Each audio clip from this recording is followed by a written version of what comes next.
Hello friends, कैसे हो। मैं मुकेश आपका बहुत बहुत स्वागत करता हूं मेरे चैनल डीएनए ऑफ मैथ्स में। तो फ्रेंड्स, आप सभी को पता है कि हमारा प्रॉफिट एंड लॉस चला हुआ है, जो कि हम कंप्लीट करने वाले हैं अलग अलग पार्ट्स में। ये तो पता नहीं भी कितने पार्ट में, लेकिन हाँ, बिल्कुल अच्छे लेवल के क्वेश्चन हम पहले दिन से ही कर रहे हैं। आज का सेशन बहुत ज़्यादा इंपॉर्टेंट रहने वाला है फ्रेंड। आज हम लेटेस्ट क्वेश्चन जो भी एग्जामिनेशन में पूछे गए थे पिछले पेपरों में, उस बेस्ड के हम क्वेश्चन करने वाले हैं। तो कंप्लीट वीडियो देखा करो, ताकि आपको ये पता रहे कि आजकल मतलब किस पैटर्न के ऊपर क्वेश्चन पूछे जा रहे हैं और हम उनको जल्दी से जल्दी हमने सोल्व कैसे करना होता है। देखो फ्रेंड्स, चलते हैं अपने पहले क्वेश्चन पे, जो कि एक छोटा सा क्वेश्चन दिया हुआ है। Find the CP, cost price हमें निकालना है, of an article which is sold at, जिसका हमें क्या दे रखा है, सोल्ड यानी सेलिंग प्राइस दे रखा है, एट ए लॉस ऑफ 23.33%। यानी कि ये जो परसेंटेज है, ये नॉर्मल परसेंटेज नहीं है कि जिसका आप डायरेक्ट फ्रैक्शन बना लो। तो अब आजकल जो क्वेश्चन इस पैटर्न के ऊपर पूछे जा रहे हैं, तो आप सबसे पहले ये बताओ भी, ये जो हमारे पास फ्रेंड 23.33% है, क्या मैं इसको 20% जमा 3.33% में ब्रेक कर लूँ? सही है। 20% की फ्रैक्शन 1/5 और इसकी फ्रैक्शन क्या 1/30, क्योंकि 1/30 ही तो 3:1/3% होता है। अरे बोलो, लिखवा रख, परसेंटेज पूरा पढ़ रखा है, पढ़ रखा है। सही है। अब आप ये बताओ, एलसीएम कितना, क्या 30 नहीं हो गया? 5 6 30, 30 एकम 30, क्या 7/30 नहीं हो गया? आ रही है बात समझ में? यानी कि ये अपने पास इसकी फ्रैक्शन 23.33% की फ्रैक्शन, क्या 7/30, और आपको सभी को पता है ये हमारा कॉस्ट प्राइस और ये हमारे पास क्या है, लॉस। समझ रहे हो? और कॉस्ट प्राइस में से अगर हम लॉस को निकाल दें तो सेलिंग प्राइस हो जाता है। तो ये बताओ फ्रेंड्स, ये सीपी और ये एसपी, तो एसपी क्या 23 यूनिट नहीं हो जाएगा? ये अपने पास 30, और इस 23 यूनिट की वैल्यू क्या क्वेश्चन में 70,150 रुपये नहीं दे रखी। क्लियर है? तो इस 23 डिवाइड बाई 23, क्लियर है? 23 इंटू 3, 23 गुणा 3 69, 69 अपने पास बचा 1, ना जाने की 0, 5 23 पंजे 115। समझ रहे हो? तो बस इसको इंटू क्या कर दो, 3050 कर दो, 300, 3 पंजे 15, 3 तिया 9। तो क्या मेरे फ्रेंड्स आंसर 91,500 नहीं हो जाएगा? आई बात समझ में? बस क्वेश्चन में थोड़ा सा कैलकुलेटिव क्या बना दिया उसने, इस फ्रैक्स परसेंटेज को डाल के कर दिया था। एक बार नोट करो, बढ़ते हैं सेकंड क्वेश्चन पे।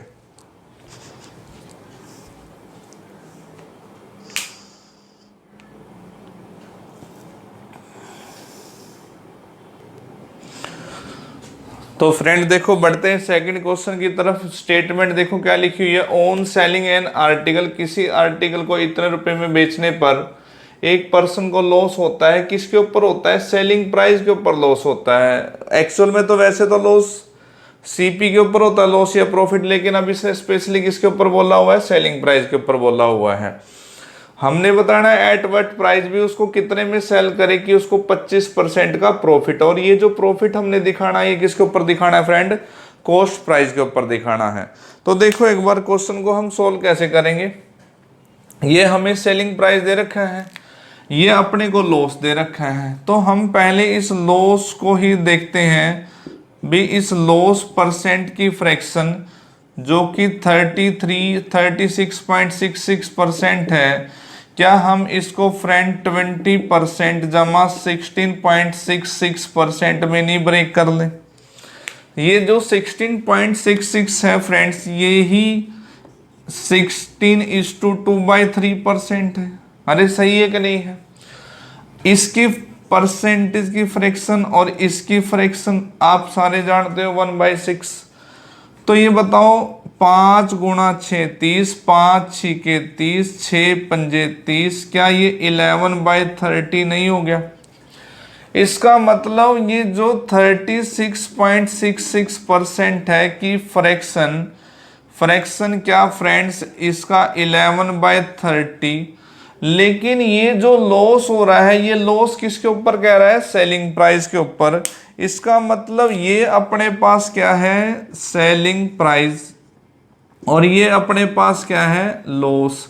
और अगर फ्रेंड सेलिंग प्राइस में लॉस ऐड कर दो, सेलिंग प्राइस में लॉस ऐड कर दें, क्या सीपी 41 यूनिट नहीं हो जाएगा?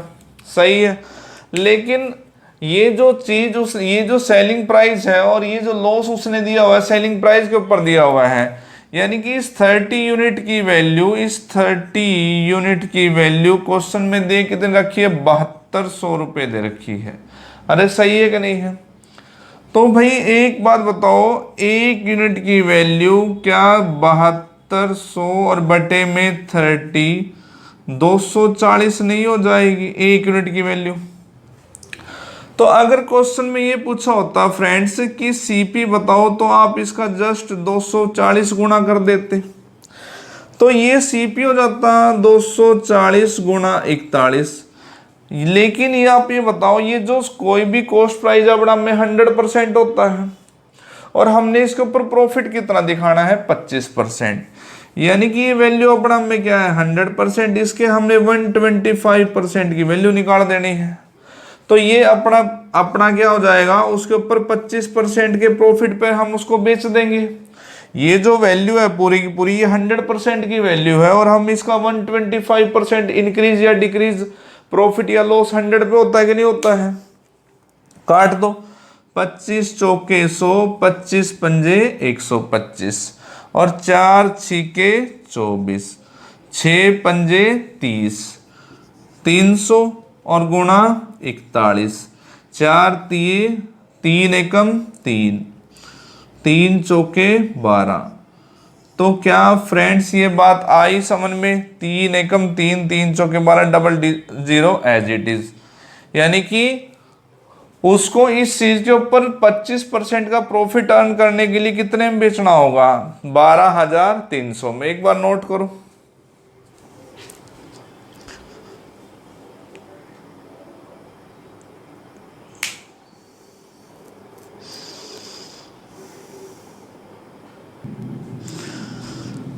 देखो फ्रेंड, बढ़ते हैं अपने तीसरे क्वेश्चन में, जो कि हमें दिया हुआ है the prices of two article in the ratio 5:8। पहले आर्टिकल के जो प्राइस में इंक्रीज हो जाता है X%, हमें नहीं पता कितना इंक्रीज हो जाता है, और दूसरे आर्टिकल के प्राइस में डिक्रीज हो जाता है 30%। तो नया रेशो A और B का कितना हो जाता है फ्रेंड्स? इस रेशो में हो जाता है। और हमें क्वेश्चन में क्या पूछा है? Find the value of x की वैल्यू पूछी है। देखो ये अपने पास दो आर्टिकल्स हैं फ्रेंड्स, A और B। ये तो क्वेश्चन में दिया हुआ है भाई, शुरुआत में इनका रेशो कितना है? 5:8 है। क्लियर है? अब यहां तो कह रहा है कि इसमें तो X% का इंक्रीज हो जाता है, हमें नहीं पता कितनी वैल्यू, यही क्वेश्चन है अपना। और इसमें अपने पास डिक्रीज हो जाता है 30%। सही है कि नहीं है? इंक्रीज या डिक्रीज किस में होता है? आप बोलोगे 100 में होता है। यानी कि अगर ये वैल्यू अपडाम में, इसका कॉस्ट प्राइस अपडाम में 100% है, तो उसके 30% डिक्रीज होने के बाद, यानी कि ये जो वैल्यू 8 है, क्या ये 70% की नहीं है? 70% की वैल्यू कितनी है? 8। इसका भाई ये जो अपने पास इसका 30% डिक्रीज होने के बाद रेशो ये हो गया, यानी कि ये जो 8 रेशो है 70% की वैल्यू है। तो 70% अगर 8 का 70% निकालें तो क्या 5.6 नहीं होगा? अरे बोलो सही है कि नहीं? 5.6 होगा कि नहीं होगा? अब उसके बाद इसका X% इंक्रीज हो गया, तो नया रेशो, न्यू रेशो कितना हो गया है जो आपको दिया हुआ है? न्यू रेशो क्वेश्चन में कितना दिया हुआ है? 17:14 दिया हुआ है। अब आप ये देखो, क्या इस 14 से 56 क्या ये 4 गुना नहीं है? तो 100% इसको भी आप 4 गुना करोगे। क्लियर है? ये इसका क्या है 0.4 टाइम है। अरे सही है क्योंकि 0.6 है, तो इसको भी 0.4 कर दो और 17 गुणा 4 क्या 6.8 नहीं होता? सही है कि नहीं है? यानी कि इसका और इसका कंपैरिजन में आपने देखा कि इसका कितना गुणा है, तो आप सिर्फ अब इस बात को उठा लो कि ये चीज और ये चीज, अब हमने तो सिर्फ ये बताना है कि 5 से ये हो गया तो ये x कितना परसेंट हो जाएगा, तो बस इनको रिलेट कर दो 5 और ये 6.8। क्लियर है ये बात? हमेशा जब भी ये परसेंटेज बनाना हो, हमें पता है कि 100 के ऊपर कोई भी परसेंटेज आप या तो आप इनका डिफरेंस लेके इसके बेस पे आंसर निकालो, या मैं इस चीज को क्या बना लूं 100 बना लूं, तो भाई इसको भी 20 से गुणा कर दो। सही है कि नहीं है? ये 100 हो गया और ये अपने पास 68 इंटू 2 16 और ये क्लियर है 136 हो गया। अरे डेसिमल से डेसिमल कट जाएगा कि नहीं कट जाएगा? यानी कि आपने 100 रुपए की चीज के ऊपर इसको 100 रुपए की चीज के ऊपर आपने इसका इंक्रीज करके इसको बढ़ा कितना दिया था 136 रुपए बढ़ा दिया था। तो 100 की चीज को आपने इतने रुपए में बेच दिया और 100 रुपए की चीज को आप अगर 136 रुपए में बेच रहे हो फ्रेंड, तो क्या आप इसके ऊपर 36 रुपए का प्रॉफिट या 36 रुपए आप वैल्यू नहीं बढ़ा रहे? तो यही चीज 100 रुपए के ऊपर कोई भी वैल्यू उतने परसेंटेज के बराबर होती है। तो यही अपने पास x का आंसर है कि x हमने इस चीज का ये 5 का ये 6.8 है, कितना परसेंट है 36% हमने इसको बढ़ा दिया है। होप आप सभी समझ रहे होंगे। एक बार लिखो इसको।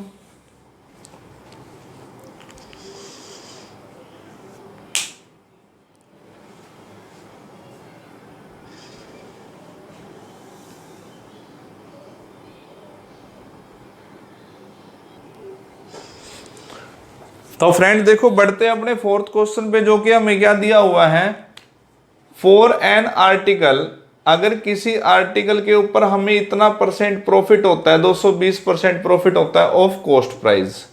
क्लियर है कि नहीं है?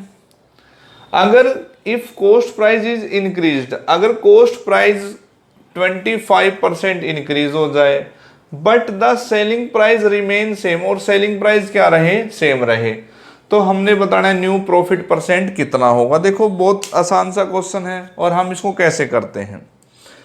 तो फ्रेंड अगर ये अपने पास कॉस्ट प्राइस और सेलिंग प्राइस की बात कर रहा है, तो इसने बोला कि कॉस्ट प्राइस के ऊपर हमें शुरू में प्रॉफिट कितना मिल रहा है 220% का मिल रहा है। और आप ये बताओ कॉस्ट प्राइस तो हमेशा 100 होता है कि नहीं होता है? अगर 100 रुपए की चीज को आप 220% प्रॉफिट पर बेच रहे हो, तो क्या 320 रुपए उसका सेलिंग प्राइस नहीं हो जाएगा? सही है। अब इसने खुद ही बोला है कि 25% कॉस्ट प्राइस क्या होता है बढ़ जाता है, यानी कि नया कॉस्ट प्राइस क्या फ्रेंड 125 रुपए नहीं हो जाएगा, लेकिन सेलिंग प्राइस कहता है कि रिमेन सेम, सेलिंग प्राइस 320 रुपए ही है। अब आपने बताना है कि नया प्रॉफिट परसेंट कितना है। 100 रुपए की चीज को 320 रुपए बेच रहे थे, इतना परसेंट प्रॉफिट हो रहा था।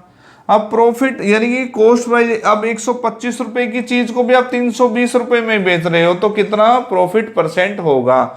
अब आप मुझे एक बात बताओ, क्या आप इस या तो आप इसको ऐसे कैलकुलेट करो भी 125 रुपए वाली चीज को 320 रुपए बेच दिया, इनका डिफरेंस वो इसके ऊपर निकालो कितना परसेंट है, या हमें इस चीज को हमेशा आप एक बात ध्यान रखो कि क्या मैं इसको कैसे ना कैसे 100 बना सकता हूं, क्योंकि 100 के ऊपर कोई भी वैल्यू उतने परसेंट के बराबर होती है।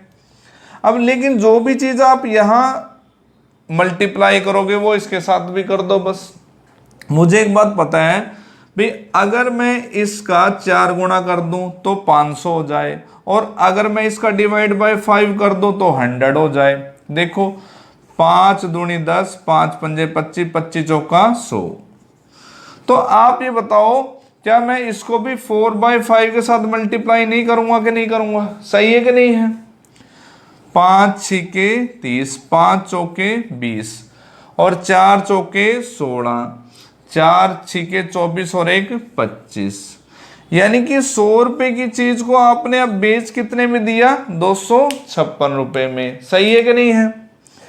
तो अगर 100 रुपए की चीज को आप 256 रुपए में बेचोगे, क्या आपको 156% का फायदा होगा कि नहीं होगा?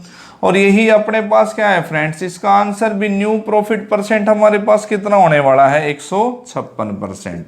एक बार नोट करो, बढ़ते हैं आगे।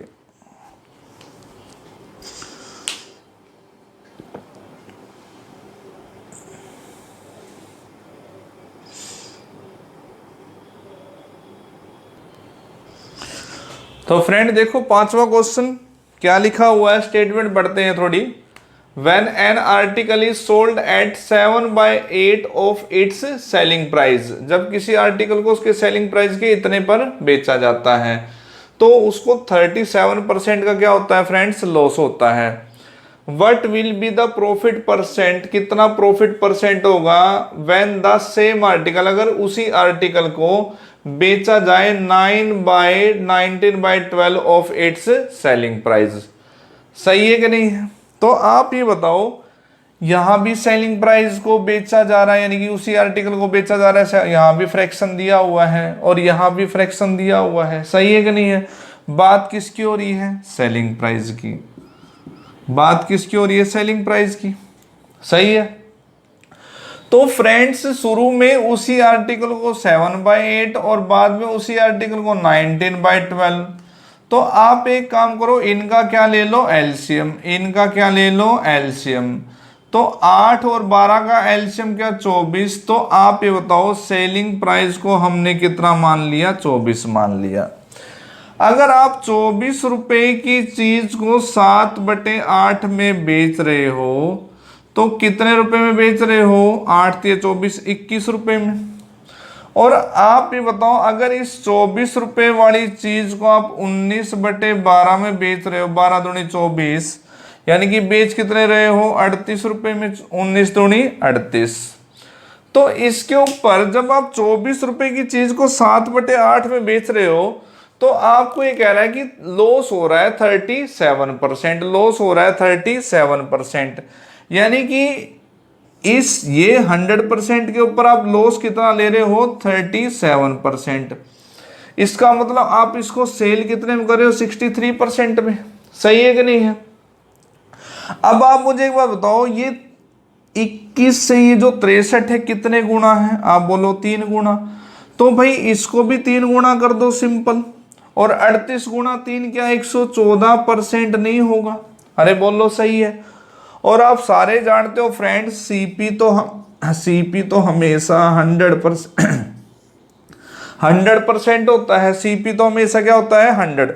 अरे 100 रुपए की चीज को 63% या 63 रुपए में बेचा तभी तो 37% का लॉस हुआ।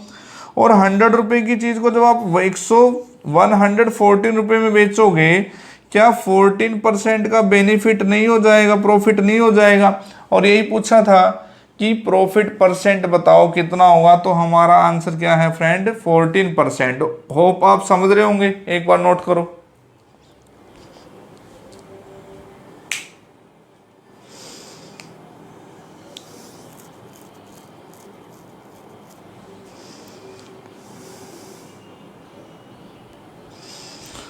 देखो फ्रेंड, बढ़ते हैं अपने छठे क्वेश्चन में। बहुत ही अच्छा क्वेश्चन है। हमें इससे पहले वाली क्लास में हमने इसका एक सिंपल सा पैटर्न किया था, लेकिन अब आप देखो एडवांस टाइप में, एडवांस पैटर्न पे ये क्वेश्चन कितने अच्छे लेवल पे पूछा जा रहा है।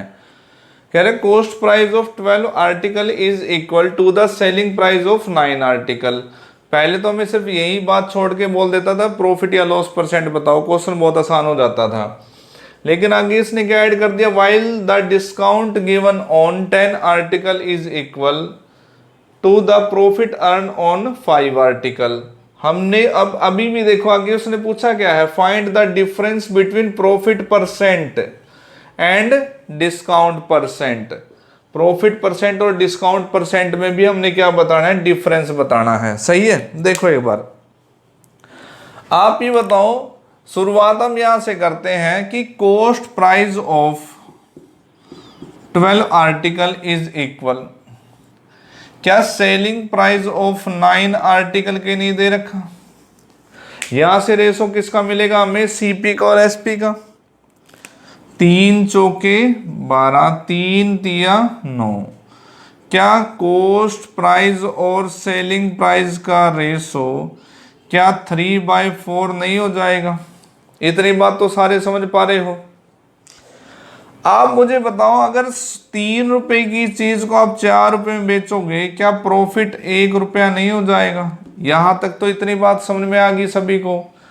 अब आगे देखो, डिस्काउंट गिवन ऑन, डिस्काउंट को मैं डी के साथ डिनोट कर रहा हूं। Discount given on 10 article is equal, profit को पी से डिनोट कर रहा हूं, प्रॉफिट अर्न ऑन 5 आर्टिकल। अरे सही है, काट लें इसको भी। 5 एकम 5, 5 गुणा 2 10। तो क्या डिस्काउंट बटे प्रॉफिट, क्या ये 1/2 नहीं हो जाएगा। बोलो, यानी कि अगर डिस्काउंट 1 रुपया है तो प्रॉफिट 2 रुपया। यहाँ प्रॉफिट कितना आया इसके हिसाब से, आर्टिकल तो उसी आर्टिकल की ही बात हो रही है कि नहीं हो रही है। लेकिन आपने स्टूडेंट्स एक बात ध्यान रखनी है, यहाँ प्रॉफिट 1 रुपया, यहाँ प्रॉफिट 2, इनको क्या करना है, बराबर करना है। इनको क्या करना है, बराबर। तो भाई अगर इनको बराबर करोगे तो इसको तो इंटू 1 करोगे, इसको तो क्या करोगे, इंटू 1, और इसको इंटू क्या करोगे, इसको इंटू 2 करोगे। अरे फ्रेंड्स बात आ रही है समझ में।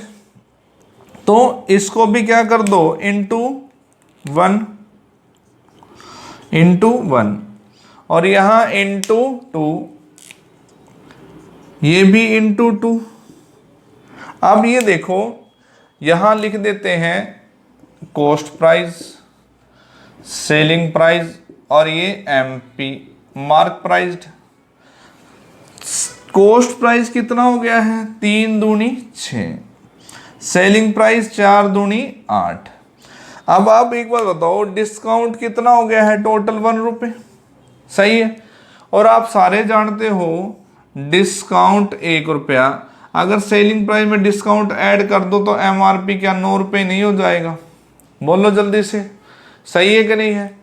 अब आप ये बताओ, 6 रुपए की चीज को आप 8 रुपए में बेच रहे हो, 6 रुपए की चीज को 8 रुपए में बेच रहे हो, तो क्या आपको प्रॉफिट 2 रुपये नहीं मिल रहा। और प्रॉफिट या लॉस हमेशा सीपी के ऊपर निकाला जाता है। तो पहले तो हम क्या निकालते हैं, प्रॉफिट परसेंट, यानी कि 2 रुपए का प्रॉफिट 6 के ऊपर कितना परसेंट है, तो ये 1/3, और 1/3 क्या 33.33% नहीं होता। समझ रहे हो कि नहीं समझ रहे हो। और डिस्काउंट परसेंट, ये जो डिस्काउंट परसेंट है फ्रेंड, क्या ये डिस्काउंट 1 रुपए का डिस्काउंट किसके ऊपर दिया गया है, 9 रुपए के ऊपर। 1 रुपया 9 का कितना परसेंट है, आ रही है बात समझ में। डिस्काउंट परसेंट हमेशा एमआरपी के ऊपर दिया जाता है। और 1/9 या 11:1/9 या 11.11% भी लिख सकते हैं। और यही हमने बताना है कि प्रॉफिट परसेंट और डिस्काउंट परसेंट का डिफरेंस कितना होगा। तो इसमें से जब फ्रेंड्स ये निकालोगे तो 22.22%, और यही हमारा क्या हुआ, इसका आंसर। इसमें से ये निकाल देना है, क्योंकि इसने प्रॉफिट परसेंट और डिस्काउंट परसेंट का डिफरेंस पूछा है। एक बार नोट करो।